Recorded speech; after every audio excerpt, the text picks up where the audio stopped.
કુંભારવાડાના રામદેવનગરમાં સામાન્ય બાબતે યુવાન ઉપર 3 ઈસમોએ જીવલેણ હુમલો કર્યો હતો, જે આરોપીઓને પોલીસે ઝડપી લીધા. કુંભારવાડાના રામદેવનગરમાં કાંતિભાઈ ડાભી જઈ રહ્યા હતા ત્યારે સામાન્ય બાબતે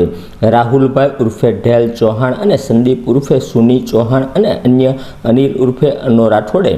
થપાટ મારી હતી, જેનો ઠપકો આપવા માટે કાંતિભાઈના ભાઈ સંજયભાઈ ઉર્ફે સાંગો ભરતભાઈ ડાભી ગયા હતા. તે સમયે